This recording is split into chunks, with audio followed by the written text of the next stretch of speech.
ಹಿಜಾಬ್ ವಿವಾದದ ಬಳಿಕ ಈಗ ಜನಿವಾರದ ಪ್ರಶ್ನೆ ಶುರುವಾಗಿರುವಂತದ್ದು. ಪರೀಕ್ಷೆಯನ್ನು ಬರೆಯೋದಕ್ಕೆ ಹೋದಂತ ವಿದ್ಯಾರ್ಥಿಯ ಜನಿವಾರವನ್ನ ಪ್ರಶ್ನಿಸಿರುವಂತದ್ದು ಮತ್ತು ಅದನ್ನ ಕತ್ತರಿಸುವುದಕ್ಕೂ ಕೂಡ ಮುಂದಾಗಿರುವಂತದ್ದು. ಇದು ಸಾಕಷ್ಟು ವಿರೋಧಕ್ಕೆ ಕಾರಣ ಆಗಿದೆ. ಎಲ್ಲೋ ಒಂದ್ ಕಡೆ ಪರೀಕ್ಷೆಯ ಮೇಲ್ವಿಚಾರಕರು ಅಥವಾ ನಡೆಸುವಂತಹ ರೀತಿ ವಿಧಾನಗಳು ಈಗ ಸದ್ಯಕ್ಕೆ ವಿರೋಧ ಕಾರಣ ಆಗಿದೆ. ಇದೇ ಒಂದು ವಿಚಾರಕ್ಕೆ ಸಂಬಂಧಪಟ್ಟಂತೆ ಒಬ್ಬ ವಿದ್ಯಾರ್ಥಿ ತನ್ನ ಭವಿಷ್ಯವನ್ನೇ ಈಗ ಸಂಕಷ್ಟಕ್ಕೆ ಸಿಲುಕಿಸಿಕೊಂಡಿದ್ದಾನೆ. ಜೊತೆಗೆ ಇದಕ್ಕೆ ಕಾರಣ ಕೂಡ KEA ಆಗಿದೆ ಅನ್ನುವಂತ ಆರೋಪ ಕೂಡ ಕೇಳಿ ಬರ್ತದೆ. ಹಾಗಾದ್ರೆ ಎಲ್ಲಾ ವಿಚಾರಗಳಿಗೆ ಸಂಬಂಧಪಟ್ಟ ಹಾಗೆ ನಮ್ಮ ಜೊತೆ ಮಾತಾಡೋದಕ್ಕೆ ಚಕ್ರವರ್ತಿ ಶಿವಲಿಬೆಲೆ ಅವರಿದ್ದಾರೆ, ಮಾತಾಡಿಸ್ತೀನಿ. ಸರ್, ಈಗ ಹಿಂದೆ ದೊಡ್ಡ ಮಟ್ಟದಲ್ಲಿ ರಾಷ್ಟ್ರ ಮಟ್ಟದಲ್ಲಿ ಸುದ್ದಿ ಆಯಿತು ಹಿಜಾಬ್ ಅನ್ನುವಂಥ ವಿಚಾರ, ದೊಡ್ಡ ಪರೀಕ್ಷೆಗಳನ್ನು ತಿರಸ್ಕಾರ, ದೊಡ್ಡ ಮಟ್ಟದಲ್ಲಿ ಸಂಘರ್ಷ. ಈಗ ಒಬ್ಬ ವಿದ್ಯಾರ್ಥಿ ಜನಿವಾರವನ್ನು ಹಾಕಿಕೊಂಡು ಹೋಗ್ತಾನೆ, ಆದ್ರೆ KEA ಗೈಡ್ಲೈನ್ಸ್ ಅಲ್ಲಿ ಇದ್ಯಾವುದೂ ಇಲ್ಲ. ಆದ್ರೂ ಕೂಡ ಇದನ್ನ ಪ್ರಶ್ನೆ ಮಾಡ್ತಾರೆ. ಎರಡು ಕಡೆ ಪ್ರಶ್ನೆ ಮಾಡ್ತಾರೆ. ಒಂದು ವಿದ್ಯಾರ್ಥಿ ಶಿವಮೊಗ್ಗದಲ್ಲಿ 30 ನಿಮಿಷ ತಡವಾಗಿ ಬರೆದ್ರೆ ಇನ್ನು ಬೀದರಲ್ಲಿ ವಿದ್ಯಾರ್ಥಿ ಎಕ್ಸಾಮೇ ಬರೆಯೋದಿಲ್ಲ. ಈ ವಿಚಾರ ನೋಡಿದಾಗ ನಿಮ್ ಫಸ್ಟ್ ರಿಯಾಕ್ಷನ್ ಏನ್ ಸರ್? ಫಸ್ಟ್ ಆಫ್ ಆಲ್ ನನಗನ್ಸುತ್ತೆ ಯಾರೋ ಹೇಳಿ ಮಾಡಿಸಿರುವಂಥ ಕೆಲಸ ಇದು ಅಂತ. ಒಟ್ಟಾರೆ ಈ ರಾಜ್ಯ ಸರ್ಕಾರ ಹೇಗಾಗಿದೆ ಅಂತಂದ್ರೆ ಕೆಲಸಕ್ಕೆ ಬಾರದ ಸರ್ಕಾರ ಆಗಿದೆ. ನೀವು ನಿರಂತರವಾಗಿ ಬೆಲೆ ಏರಿಕೆ ಆಗಿದೆ, ಜನರ ನಡುವೆ. ಸರ್, ನನ್ನ ರೆಸಿಗ್ನೇಷನ್ ಯಾಕೆ ಸರ್? ನಾನೇ ಜಾಬ್ಸ್ ನ ಕ್ರಿಯೇಟ್ ಮಾಡಿ ಬಾಸ್ ಆಗ್ಬೇಕು ಅಂತಿದ್ದೆ. ಹೇಗೆ? Boss Vala B the boss. ಜಾತಿಗಳ ಹೆಸರಲ್ಲಿ ಬೆಂಕಿ ಹಚ್ಚುವಂತ ಪ್ರಯತ್ನ ಆಗ್ತಾ ಇದೆ.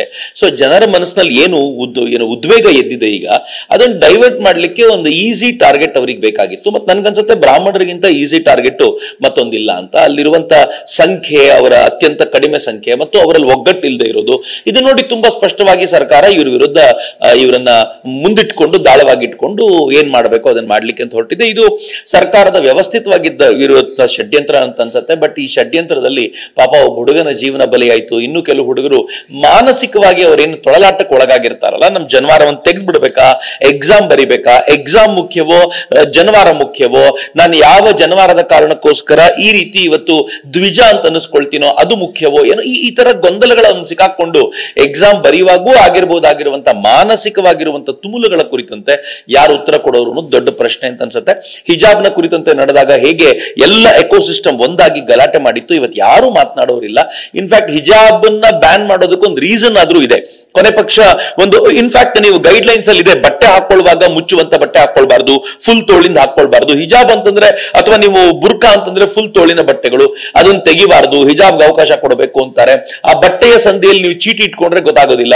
ಸೊ ಏನ್ ಬೇಕಿದ್ರು ಮಾಡ್ಬೋದು. ಆದ್ರೆ ಜನಿವಾರಕ್ಕೂ ಇದಕ್ಕೂ ಸಂಬಂಧವೇ ಇಲ್ಲ. ಜನಿವಾರ ಹೇಗೆ ಕಾಪಿ ಮಾಡ್ಲಿಕ್ಕೆ ಅವಕಾಶ ಮಾಡಿಕೊಡುತ್ತೆ ದೇವರೇ ಬಲ್ಲ. ಆದ್ರೆ ಯಾರು ಇದನ್ನ ನಿರ್ಣಯ ತೆಗೆದುಕೊಂಡಿದ್ದಾರೋ ವಿಚಾರಣೆ ಮಾಡಬೇಕು ಅಂತ ನಾನು ಬಯಸ್ತೀನಿ. ಸರ್, ಈಗ KEA ಕರ್ನಾಟಕ ಪರೀಕ್ಷಾ ಪ್ರಾಧಿಕಾರ ನಡೆಸುವ ಪರೀಕ್ಷೆ ನೀಟ್ ಮಾದರಿಯ ಪರೀಕ್ಷೆಗಳಾಗಿರುತ್ತೆ. ನೀಟ್ ಕೊಡುವ ಗೈಡ್ಲೈನ್ಸ್ಗಳು ಮತ್ತು ಅಲ್ಲಿ ಕೊಡುವಂತ ವಸ್ತ್ರ ಸಂಹಿತೆಯನ್ನು ಫಾಲೋ ಮಾಡ್ತಾರೆ. ಈ ನೀಟ್ ಕೊಡುವ ವಸ್ತ್ರ ಸಂಹಿತೆಯಲ್ಲಿ ಈ ಜನಿವಾರದ ಪ್ರಶ್ನೆ ಇಲ್ಲ. ಆದ್ರೆ ಇದನ್ನ KEA ಕೂಡ ಯಾವುದೇ ಗೈಡ್ಲೈನ್ಸ್ ಅಲ್ಲೂ ಕೂಡ ತಿಳಿಸಿಲ್ಲ. ನಡೆಸುವ ಎಲ್ಲಾ ಸಂದರ್ಭಗಳಲ್ಲೂ ಕೂಡ ಏನು ವಸ್ತ್ರ ಸಂಹಿತೆ ಇರಬೇಕು ಅಂತ ಹೇಳಿದೆ. ಇಷ್ಟ ಆದ್ರೂ ಕೂಡ ಎರಡು ಕಡೆ ಈ ವಿಚಾರ ಗಲಾಟೆ ಆಗುತ್ತೆ ಅಂದ್ರೆ ಏನ್ ಕಾರಣ? ನನಗೆ ಏನು ನೀವು ಮತ್ತೆ ಯೋಚನೆ ಮಾಡಬೇಕಾಗಿರೋ ಸಂಗತಿ, ಇದುವರೆಗೂ ಕೂಡ ಸರ್ಕಾರದ ಕಡೆಯಿಂದ ಅವರು ಇದು ತಪ್ಪು ಅಂತ ಹೇಳ್ತಿದ್ದಾರೆ. ಯಾರು ಇದನ್ನ ಮಾಡಿದ್ರೋ, ಯಾರು ಪಟ್ಟಾಗಿ ಕೂತ್ ಹೀಗೆ ಮಾಡಿದ್ರು ಅವ್ರನ್ನ ಸಸ್ಪೆಂಡ್ ಮಾಡ್ತೀವಿ, ಕೆಲಸದಿಂದ ತೆಗಿತೀವಿ. ಆತನ ಒಳಗಿರುವಂತ ಈ ಹುಳುಕು ಮಾನಸಿಕ ಒಂದು ಸ್ಥಿತಿ ಇದೆಯಲ್ಲ, ಅಂದ್ರೆ ಇದೊಂಥರ ನನ್ಗನ್ಸುತ್ತೆ ಎಲ್ಲೋ ಒಂದ್ ಕಡೆ ಇದು ಬ್ರಾಹ್ಮಣ ದ್ವೇಷವಲ್ಲದೆ ಮತ್ತೇನು ಅಲ್ಲ.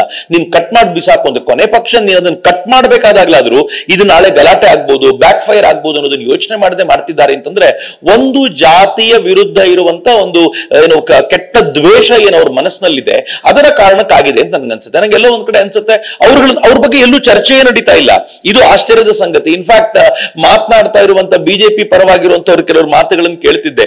ನೀವು ಹಿಜಾಬ್ಗೆ ಹೀಗೆ ಹೇಳಿ ನೋಡೋಣ, ಅದಕ್ಕೆ ಹೇಳಿ ನೋಡೋಣ.